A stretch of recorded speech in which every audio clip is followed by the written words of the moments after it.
What's good, everybody? Welcome to the channel, and today we have a lot to talk about. We're going to recap what happened in the preseason. We're going to preview the season. We have a game in 2 days against the Milwaukee Bucks, I'm pretty sure, October 26th. I'm going to recap that game as well. But we're going to talk about James Harden real quick. I gotta say, he hasn't played any preseason games. It doesn't look like he's even going to play in the first game against the Milwaukee Bucks. I don't know what he's doing, because if he wants to get traded, he's going to have to play so teams can understand what his value is. We're not going to trade James Harden for one first-round pick. You know what I mean? Or even 2 first-round picks. But if you look at the trade, one of those first-round picks are probably going to be a second-round pick in the future. So it's not worth it, man. Like, the fact that Clippers aren't even giving us Terrence Mann for James Harden. Like, bro, Terrence Mann for James Harden, that's how low they think James Harden's value is. Okay? So James Harden's going to have to understand that and actually play to raise his value. It's common sense, bro. And by the way, Terrence Mann is not like some all-star player. It's not like he's literally a worse DeAnthony Melton, in my opinion. He's older than DeAnthony Melton. I'm pretty sure he's 27. DeAnthony Melton's 25, 24. So I really don't know why they're overvaluing Terrence Mann so much. But hey, who knows?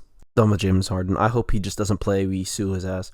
And by the way, we waived Montrezl Harrell, but we still owe him $2.7 million, so we waste money with him. I don't know why we signed him in the first place. He tore his ACL, probably riding his bike. Yeah. All right, so now I'm going to be bringing up people who really impressed me during the preseason and people who, I guess, underperformed. I'll start off with the people who underperformed, and the first one is Mo Bamba. Okay, the first game he played, he struggled. He couldn't hit a 3. He was bricking back rim every time. I think he airballed once. He actually banked 1 3 in, but that's a bank, bro. You gotta call it. His defense hasn't really looked elite at all, you know? He hasn't. His offense is mid as best. The last 2 games, they played Petrosev over him. So, I mean, honestly, at this point, I want to see Petrosev more because Mo Bamba, like, his body language is just... He doesn't look like he's a killer. It doesn't look like he wants to really win and try and run around, hustle for balls. He's not going to do that. But Petrosev, at least, he has very good touch around the rim. I don't know. His screens are better in general. I think he's more filled out than Mo Bamba. Yeah, Petrosev. It's not like Petrosev impressed me. It's just Mo Bamba really underperformed. That's what I gotta say about that. And Danny Green, I gotta say, I hated on Danny Green. When we made that pickup, I'm like, why? Why again? I don't want to deal with this. But Danny Green surprised me. In that corner, Danny Green is probably shooting 42%. I'm not going to lie. We have a 40% three-point shooter. I'll take that, man. I thought he was going to take a dip. On defense, he's a traffic cone on defense. He's too slow. But, like, if you put him on a wing, he can probably guard a wing, maybe, you know? But if he could shoot 40% throughout the season, bro, I mean, maybe that was a good signing. Okay, I was wrong. I'll admit. And he's a veteran. He's a leader. He's just a good guy in general.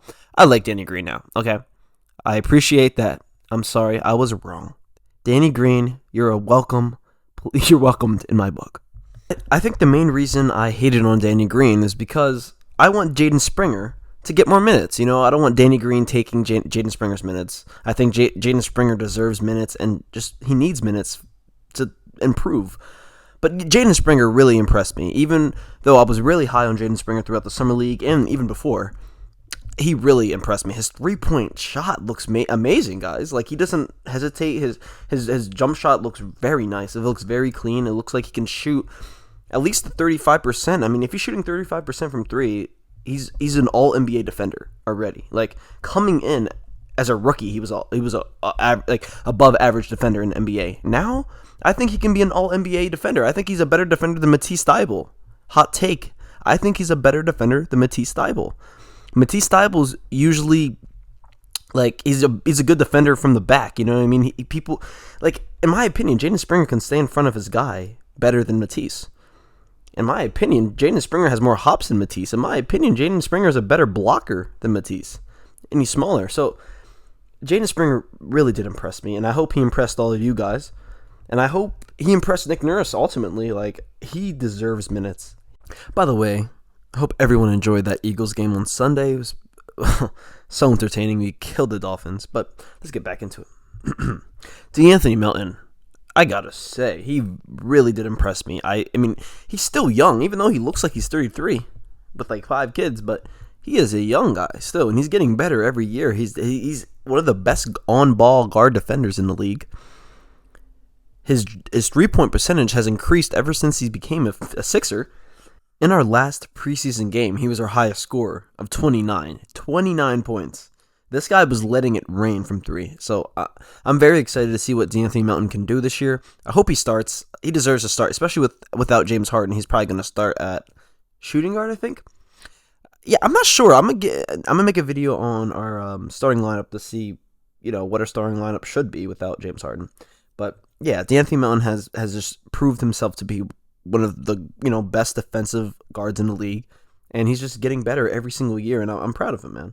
And there's guys like Tobias Harris, Joel Embiid, who else? Pat Bev. Those guys, they're not going to change. They're already the players they are, except for Embiid. I think Embiid can be a better passer. He played in one game. Field goal wise, he didn't look great. I mean, he's rusty. His first game. Last season he won MVP, and his first week he was horrible. So yeah, keep that in mind. But his free throws were great. You gotta say his free throws are great. I think he only missed 2 free throws, and he shot I think probably 15. But Embiid looked good, especially defensively. He looked great. Tobias Harris, honestly, I mean, he's playing more of the Tobias game. He's doing less post-ups, more face-up, and just attacking, which is what he should do. And Pat Bev, he got a technical, got kicked out of the game for talking crap to Ben Simmons. I like that. We need someone who has that dog in him. We had that Mike Scott, attitude at one point where Embiid was literally tackling people on the floor and stuff and getting hype about it. We haven't seen that in a while. We haven't seen any type of attitude or just, PJ Tucker did bring some like that, but PJ Tucker, he's 36. I don't know, he's a different type of attitude guy. Pat Bev is going to talk trash to any player. It doesn't matter. It would be LeBron James, and he's pushing him to the floor. It doesn't matter. So I'm very excited to see what he can do this season. Another person who did not shock me was Kelly Oubre Jr. I'm telling you, once I saw that we signed him, that really did save our season. We need a player like him. We need an athletic guy who's going to get us put-back jams, who's going to play great defense on top-tier wings, especially in these day and ages. There's a lot of wings who can dribble, who can shoot, who can drive. Kelly Oubre is tall. He's 6'8", and he's very athletic. He can guard many wings, and also he can guard twos. His offense looks great. I'm not going to lie. His three-point, as long as he gets his threes, if he can hit his threes, he's an amazing player. Amazing player. And as of now, in the preseason, it's looking like he's hitting his threes. So, that's all we need from him. Hit your threes, get some put-back jams, cut. You're going to get some open drives. I'm really liking his game so far. So I'm very proud of him, and I'm very excited to see what he can do.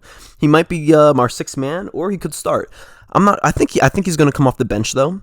He's going to be in the running for sixth man of the year if he's our sixth man. So yeah, I'm very excited for him. And the limit is only there. If he averaged 20 points last season, if he can give us 15 points off the bench, that's great.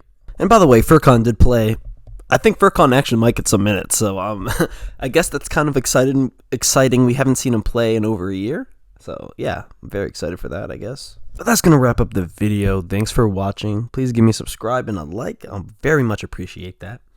And guys, hey, season starting in 2 days. Let's see if you get some good luck with the Sixers, man. We haven't had good luck at all. The Eagles are doing good. Phillies are doing good. Please, Sixers, please, do good. That's all we're asking.